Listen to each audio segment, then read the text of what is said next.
وزیر اعلیٰ پنجاب کی طرف سے انسداد سموگ پروگرام کے تحت 60% سبسڈی پر سپر سیڈر، پاک سیڈر اور رائس اسٹرا کی مختلف اضلاع میں فراہمی کے لیے کاشتکاروں سے پہلے آئیے پہلے پائیے کی بنیاد پر درخواستیں مطلوب ہیں۔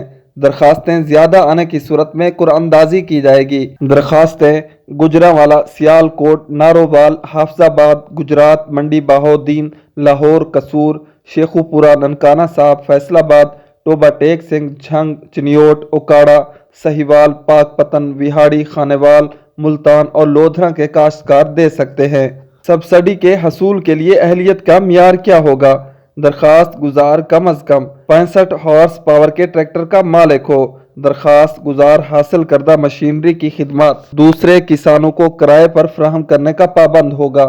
اس اسکیم کے تحت مشینری آلات کے حصول کے لیے پنجاب کے کسی دوسرے ضلع سے درخواست نہ دی ہو۔ الاٹمنٹ لیٹر کے اجراء کے 20 دن کے اندر منظور شدہ فرموں کمپنیوں کے پاس بکنگ کروانا ضروری ہوگا، ورنہ مالی معاونت منسوخ تصور ہوگی۔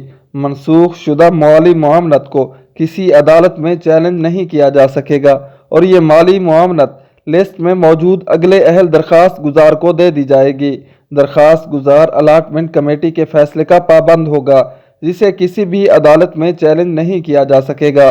خواہش مند کسان درخواست فارم محکمہ لینڈ ونگ کی ویب سائٹس یا اسسٹنٹ ڈائریکٹر زراعت توسیع، متعلقہ تحصیل یا اسسٹنٹ ڈائریکٹر زرعی انجینئرنگ متعلقہ ضلع کے دفتر سے حاصل کر سکتے ہیں۔ مکمل درخواست فارم بما شناختی کارڈ کی فوٹو کاپی، ٹریکٹر کی رجسٹریشن، محکمہ ایکسائز اینڈ ٹیکنیشین سے جاری کردہ ٹرانسفر لیٹر بشمول بیان حلفی 100 روپے کے اسٹامپ پر اسسٹنٹ ڈائریکٹر زراعت توسیع متعلقہ تحصیل یا اسسٹنٹ ڈائریکٹر زرعی انجینئرنگ متعلقہ ضلع کے دفتر میں جمع کروائیں۔ درخواست جمع کروانے، جانچ پڑتال اور قرعہ اندازی کا شیڈول کیا ہوگا؟ درخواست جمع کروانے کی آخری تاریخ 30 اپریل 2024 ہوگی۔ درخواستوں کی جانچ پڑتال، نامنظور درخواستوں پر اپیل اور منظور درخواستوں کی حتمی فہرست کی تیاری 1 تا 9 مئی 2024 کو ہوگی۔ قرعہ اندازی 10 مئی 2024 کو ہوگی۔